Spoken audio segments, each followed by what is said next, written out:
చనిపోయి 3 రోజులవుతున్నా ఇంకా తన మనుషుల్ని కాపాడుకునే ప్రయత్నంలోనే ముఖ్యమంత్రి డిప్యూటీ సీఎం గారు మాట్లాడుతున్న విధానాలు గమనించి అందరూ అసహించుకుంటున్నారని కూడా ఈ సందర్భంగా తెలియజేసుకుంటున్నా. ఎందుకంటే తిరుమలలో ఎప్పుడూ కూడా ఇలాంటి ఘోరమైన దుర్ఘటన జరగలేదు.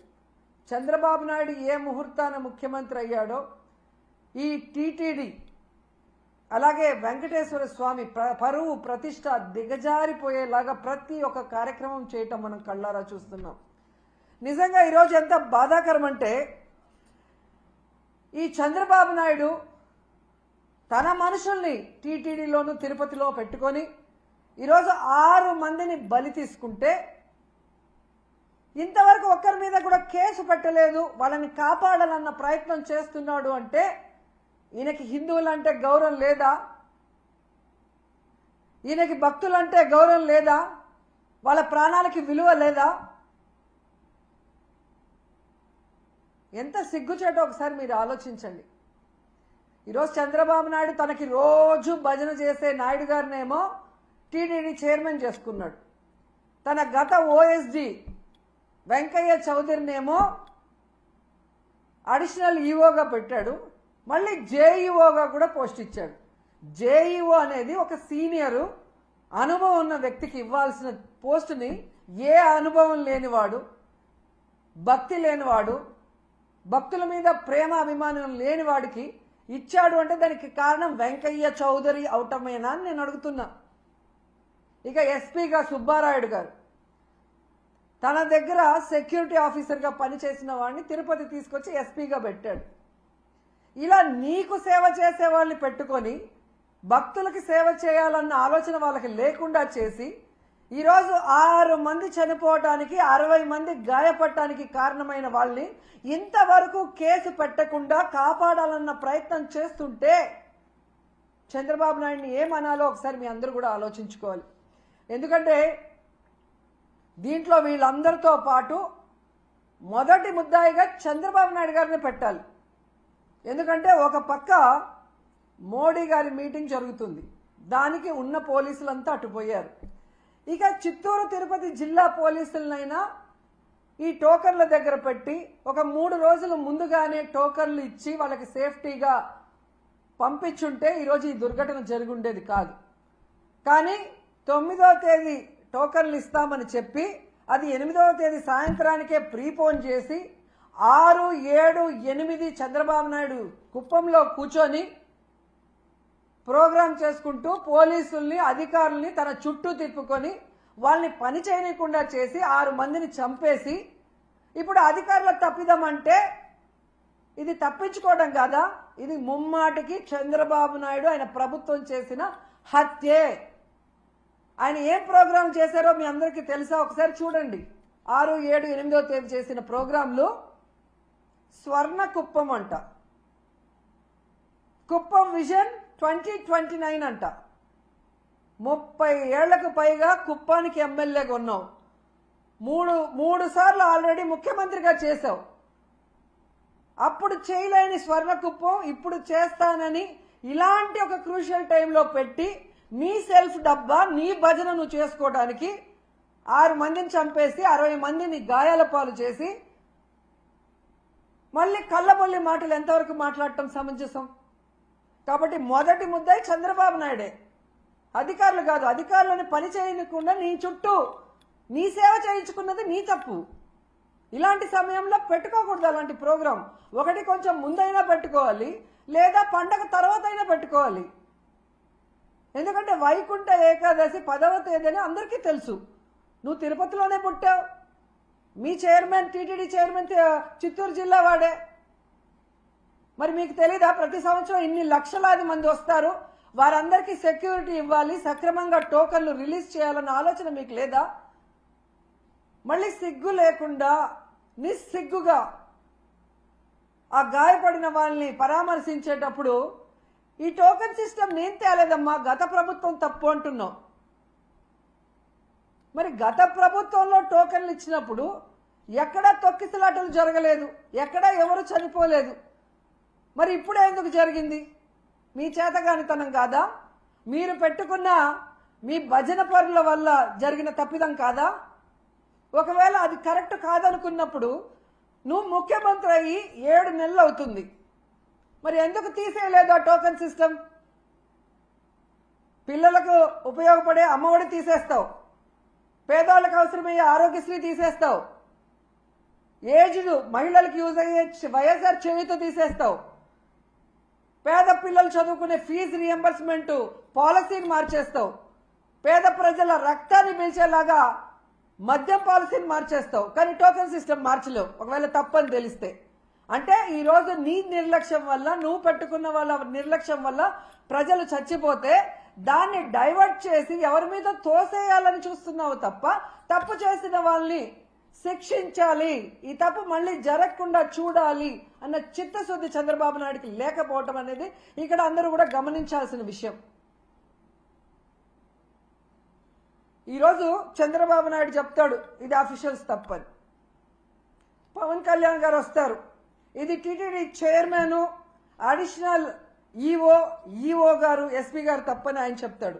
బిఆర్ నాయుడు గారు వచ్చి చైర్మన్ గారు నేను ఆల్రెడీ ఎస్పీకి చెప్పేలా జరుగుతుందని ఆయన చేయలేదు అంటాడు. అంటే మీ ప్రభుత్వంలో మీరు పెట్టుకున్న వాళ్ళ వల్ల జరిగింది తప్పని మీరు ఒప్పుకున్నారు కదా అందరూ. మరి ఎందుకు 3 రోజులు అవుతున్నా ఎవరి పేరు ఎఫ్ఐఆర్లో ఎక్కట్లేదు, ఎందుకు ఎవరిని కూడా అరెస్ట్ చేసి లోపల పెట్టలేదని నేను అడుగుతున్నాను. అసలు పవన్ కళ్యాణ్ గారు ఏం మాట్లాడుతున్నారో ప్రజలకి కన్ఫ్యూజ్ అయిపోతున్నారు. పిఠాపురానికి వెళ్ళాడు నిన్న, నేను క్షమాపణ చెప్పాను మీరెందుకు చెప్పను అని అడుగుతాడు. అప్పుడెప్పుడో అమ్మాయిల రేపులు జరిగినప్పుడు గమనించాను, బెత్తం దెబ్బలతో సరిచేద్దామంటాడు. ఇప్పుడు మనుషుల్ని చంపేసి క్షమాపణలతో సరిచేద్దామంటాడు. క్షమాపణలు కాదు, తప్పు చేసిన వాళ్ళకి శిక్ష పడాలి, ఆ తప్పు రిపీట్ కాకుండా చూసుకోవాల్సిన బాధ్యత నీకుంది. ఎందుకంటే ఈరోజు ప్రభుత్వంలో నువ్వు ఉన్నావు, డిప్యూటీ సీఎంగా నువ్వు ఉన్నావు, ఉండి కూడా క్షమాపణలు బెత్తం దెబ్బలు అంటావు. మొన్న ఈ మధ్య కడపకు వచ్చినప్పుడేమో ఎవడు తప్పు చేసినా నేను ఒప్పుకోను, తాట తీస్తా, తోలు తీస్తా, అంతు చూస్తా అని మాట్లాడావు. మరి తప్పు చేసిన వాళ్ళు ఈరోజు చైర్మన్ అడిషనల్ ఈఓ ఎస్పీ అని నువ్వే చెప్తున్నావు కదా, మరి ఎందుకు వాళ్ళ తోలు తీయట్లేదు, వాళ్ళ అంతు చూడట్లేదు, వాళ్ళ తాట తీయట్లేదు? మళ్ళీ పెద్ద పెద్ద డైలాగులు చెప్తున్నారు. నిన్న మీటింగ్లో నేను పిఠాపురంలోనే అనుకుంటా, కులం పేరుతో ఎవరైనా తప్పించుకోవాలని చూస్తే నేను చూస్తూ ఊరుకోను అన్నాడు. మరి ఈరోజు బిఆర్ నాయుడు గారిని, వెంకయ్య చౌదరి గారిని, సుబ్బారాయుడు గారిని శిక్షించడానికి ఏ కులం చూసి నువ్వు భయపడి ఆగిపోతున్నావు అని అడుగుతున్నా. నీ పక్కన నిన్న పిఠాపురంలో ఉన్నాడు పంతం నానాజీ, ఒక డాక్టర్ కమ్ ప్రొఫెసర్ అయిన ఒక ఎస్సీ మేధావిని గూబ పగలగొడితే నీ కులమని ఆపేస్తావా శిక్షించకుండా, కేసు పెట్టకుండా? మళ్ళీ పెద్ద పెద్ద డైలాగు, కులం చూసి నేను భయపడను అని. ఆ రోజేమో జరగని తప్పును జరిగినట్టుగా లడ్డూలో కల్తీ జరిగిందని కాషాయ వస్త్రాలు వేసుకొని తిరుపతిలో నానా హడావిడి చేశారు. ఈ రోజేమో తప్పించుకొని తిరుగుతూ క్షమాపణ చెప్తే చాలంటారు. మీ ద్వంద్వ వైఖరి చూస్తున్నారు. ఏదైతే తెలంగాణలో సంధ్యా థియేటర్లో తొక్కిసలాటలో ఒక్కరు చనిపోతే 14 మంది సినిమా హీరోతో సహా థియేటర్ యాజమాన్యం వరకు 14 మంది మీద కేసులు, క్రిమినల్ కేసులు ఫైల్ చేశారో, ఈరోజు చంద్రబాబు నాయుడు అవసరం లేకపోయినా కుప్పంలో మీటింగ్ పెట్టుకొని అఫీషియల్స్ని తిప్పుకొని ఇక్కడ 6 మంది ప్రాణాలు తీసి 60 మంది గాయాలకు కారణమైనందుకు ఆయనతో సహా టీటీడీ పాలకవర్గంతో సహా ఎస్పీతో సహా అందరి మీద క్రిమినల్ కేసులు నమోదు చేయాలని డిమాండ్ చేస్తున్నాం. ఈ దేశంలో ఉన్న అన్ని న్యాయస్థానాలని కోరుతున్నాం. దీన్ని సుమోటోగా తీసుకొని తప్పు చేసిన వాళ్ళ మీద కేసులు పెట్టి విచారించి శిక్షించండి అని కూడా మేము కోరుకుంటున్నాం. ఎంత బాధాకరం అంటే, నా చిన్నప్పటి నుంచి చూస్తున్నాను, కొండ మీద ఇంత తక్కువ జనం ఎప్పుడూ లేరు. టోకన్లు తీసుకున్న వాళ్ళు కూడా చాలా మంది దర్శనానికి రాలేదు అంటే వీరి వల్ల తిరుమల ప్రతిష్ట ఎంత దిగజారిపోయింది, భగవంతుని దర్శనం చేసుకోవాలంటే ఎంత భయం పుట్టిందో ప్రజల్లో మీరు గమనించండి. మొన్న జరిగిన ఇన్సిడెంట్తో తిరుమలనే కాదు, సింహాచలంలో కూడా భక్తుల రద్దీ లేకపోవటం మీరు గమనించాలి. ఎవరైతే ఉన్నారో మఠాధిపతులు బయటికి రండి. హిందుత్వాన్ని, మన దేవుళ్ళని, మన టెంపుళ్ళని ఈరోజు పరువు ప్రతిష్ట దిగజార్చే విధంగా పరిపాలిస్తున్న ఈ చంద్రబాబు నాయుడు, పవన్ కళ్యాణ్కి బుద్ధి చెప్పండి. ఏ హిందూ భక్తుల ప్రాణాలు పోయాయో వారి కుటుంబాలకు అండగా నిలబడి తప్పు చేసిన వాళ్ళని శిక్షించే విధంగా మనమందరం కలిసికట్టుగా పోరాడదామని కోరుకుంటున్నాను. ఎందుకంటే ఈ చంద్రబాబు నాయుడు తప్పించుకునే రాజకీయాలు చేస్తారు. పవన్ కళ్యాణ్ ఏమో సినిమా డైలాగులు చెప్పినట్టు చెప్తాడు కానీ మళ్ళీ ఎక్కడా కూడా ఏం చేయడు. ఎందుకంటే అల్లు అర్జున్కి మానవత్వం లేదంట, పోయి పరామర్శించలేదంట. మరి నీ అభిమానులు నీ కోసం గేమ్ చేంజర్ ప్రీ రిలీజ్ ఈవెంట్కి వచ్చి ఇద్దరు చనిపోతే మణికంఠ చరణ్ అని ఇన్ని రోజులు అవుతున్నా ఒక్కరి మీద కేసు లేదు, ఒక్కరిని అరెస్ట్ చేయలేదు. నిన్న నువ్వు పిఠాపురానికి వెళ్ళి ఆ కుటుంబాన్ని పిలిపించి కూడా వాళ్ళని కలవకుండా, వాళ్ళని పరామర్శించకుండా వాళ్ళని అవమానించావు. మరి నీకు మానవత్వం ఉందా అని నేను ప్రశ్నిస్తున్నా. సో ఇప్పటికైనా పాలక మండలి, ముఖ్యమంత్రి, డిప్యూటీ సీఎం ఎవరికి వాళ్ళు తప్పించుకొని ఈ కేసుని పక్కదారి పట్టించి కేసు క్లోజ్ చేయాలనుకుంటే మాత్రం మేము ఒప్పుకునేది లేదు. ఆ కుటుంబాలకి మేము అండగా నిలబడతాం, ఆ కుటుంబాలకి న్యాయం జరిగేంత వరకు పోరాడతాం. అటు న్యాయపరంగా పోరాడతాం, ఇటు ప్రజలకి అండగా నిలబడి కూడా పోరాడతామని కూడా ఈ సందర్భంగా తెలియజేసుకుంటున్నాం. ఇక మన చిన్నమ్మ గురించి చెప్పుకోవాలి ముఖ్యంగా. ఎందుకంటే హిందుత్వ పార్టీ బీజేపీ పార్టీ. 6 మంది హిందువులు చనిపోతే 60 మంది గాయపడితే మన చిన్నమ్మ నోట్లోంచి ఒక్క మాట రాలేదు. ఎవరు దీనికి కారణమో వాళ్ళ మీద క్రిమినల్ కేసులు పెట్టాలని డిమాండ్ చేయడానికి చిన్నమ్మకు నోరు రాలేదు. అనవసర విషయాలప్పుడు మాత్రం ఎంత నోరేసుకొని వస్తుందో మనం చూసాం. మొన్న విజయవాడలో కూడా హైందవుల మీటింగ్ ఏదో జరిగింది. అక్కడికి కూడా వెళ్ళి మన చిన్నమ్మ ఏ విధంగా పెద్ద పెద్ద మాటలు మాట్లాడిందో మనం చూసాం. మరి హిందువులు చనిపోతే హిందూ భక్తులకి వాళ్ళ ప్రాణాలకి విలువ లేదా చిన్నమ్మ? పురంధేశ్వరి గారు డిమాండ్ చేయరా? మోడీ గారికి చెప్పండి, ఎవరు తప్పు చేశారో వాళ్ళ మీద క్రిమినల్ కేసులు పెట్టి లోపలేయమని చెప్పండి. ఇక నీతి మాలిన రాజకీయాలకి తెలుగుదేశం పార్టీలో పరాకాష్ట ఏంటంటే ఎండోమెంట్ మినిస్టర్ చేసిన తప్పుకి క్షమాపణ అడగడు, తనని శిక్షించమని అడగడు. దాన్ని వైఎస్ఆర్సీపీ మీద తోసేయడానికి ఎంత దిగజారిపోవాలో అంత దిగజారిపోయాడో ఆనం రామనారాయణ గారు. జగన్మోహన్ రెడ్డి గారంట చంద్రబాబు నాయుడిని, ఈ ప్రభుత్వాన్ని తిట్టడానికి డబ్బులు ఇచ్చాడంట. మరి జగన్మోహన్ రెడ్డి గారు హాస్పిటల్కి రాకముందే ఏబిఎన్లో మీ క్లోజ్ ఫ్రెండ్ రాధాకృష్ణ గారు ఆయన ఛానల్లోనే ఎన్ని బూతులు తిట్టారు ఈ ప్రభుత్వాన్ని, ఈ పాలక మండలిని మీరు చూడలేదా? రాధాకృష్ణ గారికి మేము డబ్బులు ఇస్తే తిట్టారా మీ ప్రభుత్వాన్ని? మిమ్మల్ని ఎన్టీవీలో ఎంత ఘోరంగా తిట్టారు. ఈ ప్రభుత్వం చేసిన ఏర్పాట్లు కానీ ప్రజల ప్రాణాలు ఎలా తీశారన్న విషయాన్ని. మరి ఎన్టీవీ వాళ్ళకి మేము డబ్బులు ఇస్తే మిమ్మల్ని తిట్టారా?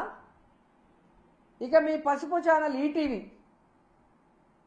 మరి రామోజీ గారి అబ్బాయి కూడా ఈరోజు ఈ ఎండోమెంట్, పాలక మండలి, అలాగే ఈ ప్రభుత్వం వల్ల భక్తులు ఎంత నరకయాతన పడ్డారో కళ్ళారా కనిపించేలాగా చూపించారు కదా. వాళ్ళు కూడా మా దగ్గర డబ్బులు తీసుకొని మిమ్మల్ని తిట్టారా? పవన్ కళ్యాణ్ గారు నిన్న పిఠాపురంలో చెప్పారు కదా, ఆ భక్తుల దగ్గరికి వెళ్ళి దెబ్బలు తగిలిన వాళ్ళ దగ్గరికి వెళ్తే వాళ్ళు పడిన బాధ చూస్తే నేను కరిగిపోయాను, నా కళ్ళ నిండా నీళ్లు వచ్చాయని చెప్పారు. ఆయన కూడా మేము డబ్బులు ఇచ్చి మాట్లాడమన్నామా? ఏం మాట్లాడుతున్నారు ఆనం రామనారాయణ గారు? మీ సీనియారిటీ ఎంత? ఆ సీనియారిటీతో మీరు ఇక్కడికి వచ్చి కూర్చొని భక్తులకు అన్ని సౌకర్యాలు కల్పించి సేఫ్గా వాళ్ళకి దర్శనం చేసి పంపించాల్సింది పోయి ఇంత దిగజారుడుతనంగా మీరు మాట్లాడటం నిజంగా సిగ్గుచేటని కూడా ఈ సందర్భంగా తెలియజేసుకుంటున్నా. వచ్చిన వాళ్ళని పొద్దున్న నుంచి రాత్రి వరకు ఎండల్లో పార్కుల్లో తోసేసి మంచినీళ్ళు లేవు, చిన్నపిల్లలకి పాలు లేవు, ముసలోళ్ళకి భోజనాలు లేవు. టోటల్ ఫెయిల్యూర్ మీ ప్రభుత్వం. మీరు ఇంకా ఎవరి మీదో చెప్పి తప్పించుకోవాలి అనుకుంటే ప్రజలే మీకు బడిత పూజ చేస్తారని కూడా ఈ సందర్భంగా తెలియజేసుకుంటున్నాను. అండ్ మళ్ళీ నేను కోరుకునేది ఒక్కటే, న్యాయస్థానాలు దీన్ని సుమోటోగా తీసుకొని ఈ 6 మంది మరణానికి కారణమైన వాళ్ళ మీద క్రిమినల్ కేసులు పెట్టి శిక్షించాలి. మళ్ళీ ఇది పునరావృతం కాకుండా చూడాలి. తిరుమల ప్రతిష్ట పరువు దిగజార్చకుండా కాపాడుకోవాల్సిన బాధ్యత అందరి మీద ఉందని కూడా కోరుకుంటున్నాను. లేనిపోని ఈ విషయంలో రాద్ధాంతం చేస్తారు. ఈ విషయంలో ఎందుకు స్వామీజీలు గారు మిగతా హిందుత్వ సంఘాలు మాట్లాడలేదు మేడం? ఎంతసేపు జగన్ గారి మీద పడి ఏడవటానికి వీళ్ళందరూ మరి ఈరోజు ఎక్కడికి పోయారు? ఆ స్వామీజీలు ఎక్కడికి పోయారు? ఆ సనాతన యోధుడు ఎక్కడికి పోయాడు? ఈ ఛానల్లో ఎందుకు డిస్కషన్ పెట్టట్లేదు మేధావులు విశ్లేషకులతో? వైకుంఠ ఏకాదశి ఉంది ఒక సైడు మోడీ గారి మీటింగ్ ఉందని తెలిసి కూడా కుప్పంలో స్వర్ణ కుప్పం అని చెప్పి సెల్ఫ్ డబ్బు కుట్టుకునే ప్రోగ్రాం ఎందుకు పెట్టారు? దానివల్ల ఏమైనా ఒక్క కుటుంబానికైనా లాభం ఉందా? కనీసం మీ మేనిఫెస్టోలో పెట్టిన సంక్రాంతి కానుక కూడా ఏ కుటుంబానికి ఇవ్వాల? మరి స్వర్ణ కుప్పం వల్ల ఈ 3 రోజుల్లో ఏం లాభం? 6 మంది ప్రాణాలు పోవటం తప్ప, 60 మంది ఒళ్ళు ఎముకలు ఇరిగి హూనం అవటం తప్ప ఏం ఉపయోగం ఉంది?